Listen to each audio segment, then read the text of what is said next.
Então nós vemos aqui, nesse texto que nós separamos para falar sobre ele nesta tarde, né? O texto de Efésios, capítulo 5, versículo 29 a 30, depois dessa introdução que nós fizemos, né? Esse prefácio que nós fizemos aqui neste estudo bíblico de hoje, nós queremos ler o texto bíblico que vai servir para a nossa meditação e estudo. Além do mais, ninguém jamais odiou o seu próprio corpo, antes o alimenta e dele cuida, como também Cristo faz com a igreja, pois somos membros do seu corpo. Olha só que coisa maravilhosa, que coisa linda, que é a vida que Deus nos dá, e nós, é claro, todos nós nos interessamos em manter nosso corpo vivo. É algo da natureza, a preservação da vida, a não ser que haja aí um descontrole qualquer, né? Que às vezes as pessoas, algumas chegam a situações tão terríveis de intimidade própria e de realmente, eu vou chamar assim, de uma doença maligna do ser, uma contaminação espiritual muito forte, que muitas vezes leva as pessoas a uma forte depressão, e muitos acabam por estar fazendo coisas que não convêm com a sua própria vida, mas o natural, a pessoa no seu natural, tem esse desejo e essa lei da preservação da vida. Está em nós, está na natureza. Tudo neste mundo, tudo que existe neste mundo, foi criado para que a vida continue, para que a vida seja preservada. Veja que a própria natureza, muitas vezes, ela se renova de uma tal forma que nós podemos ver, vez ou outra, em alguns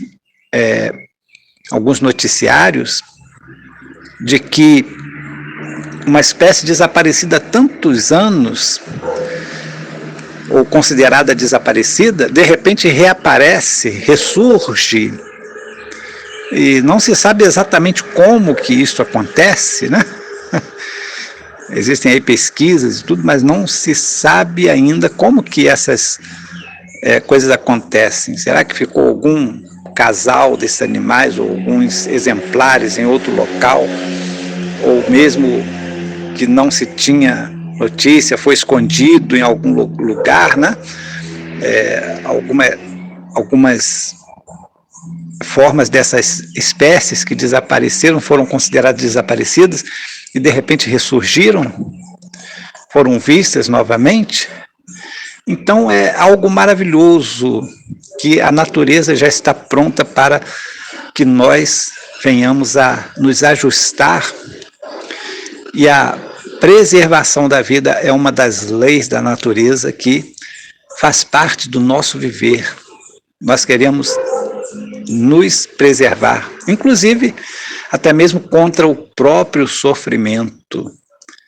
Ninguém jamais odiou o seu próprio corpo, antes o alimenta e dele cuida, mesmo que às vezes a pessoa possa não gostar muito do seu corpo, né? Mas ela tem aquele instinto que vem da lei da preservação da natureza, da vida, e a pessoa então, mesmo que não goste do seu corpo, mas ele alimenta o seu corpo e preserva o seu corpo.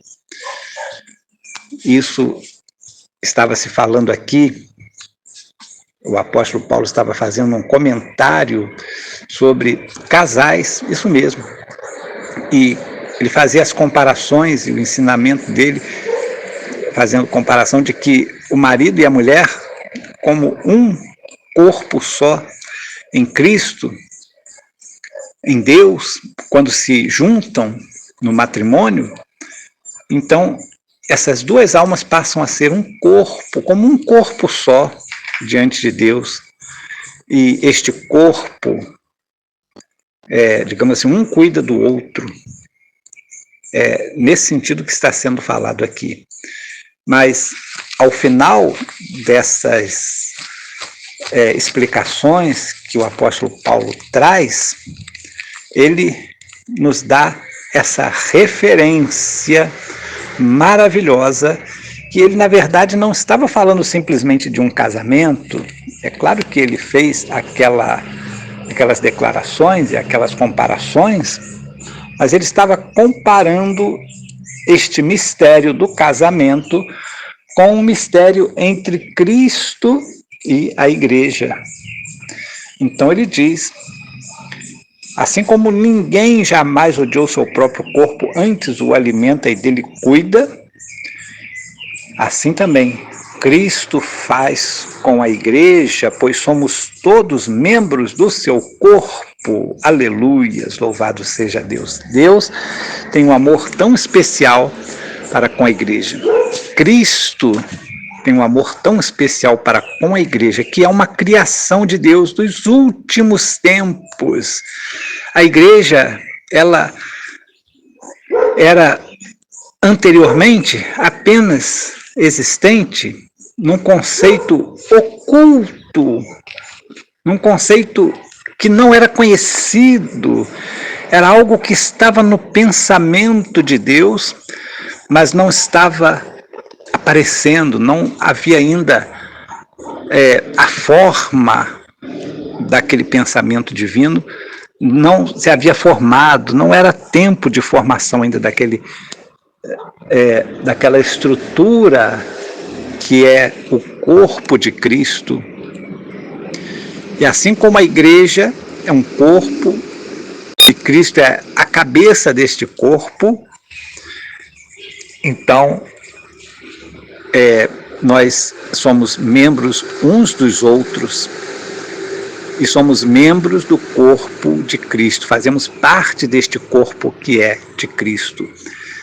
E aí esta comparação do casamento, né, do matrimônio entre um homem e uma mulher, também é comparado aqui como o corpo de Cristo, que é a igreja, e o próprio Cristo, que é o noivo, que é o esposo, que é o marido, que cuida. Cristo é que cuida da sua igreja. Olha só como que é maravilhoso este ensinamento e esta comparação feita pelo apóstolo Paulo, e que nós hoje estamos aqui comentando, né? Como Cristo alimenta a sua igreja, como Cristo cuida da sua igreja, como também o marido deve amar a sua esposa. Sim, é assim que Cristo cuida de nós. Se o marido não ama a sua esposa, não cuida da sua esposa, ou a esposa vice-versa, né? Não cuida também do seu marido, não ama seu marido, mas Cristo, com certeza, no campo espiritual, as coisas são perfeitamente encaixadas. As coisas espirituais são perfeitas. E Cristo, ele ama a igreja, e não só ama, mas ele alimenta a igreja e cuida da igreja. Ele vai passo a passo com a igreja, ele se torna um com a igreja. Como o próprio Jesus disse na oração que ele fez, na oração pelos discípulos, antes da sua morte, antes da sua crucificação, ele disse: eu em vós e vós em mim. Sem mim nada podeis fazer, disse Jesus. Capítulo 15 do livro do Evangelho do apóstolo João. Sem mim nada podeis fazer. Assim como a vara está ligada ao caule da videira,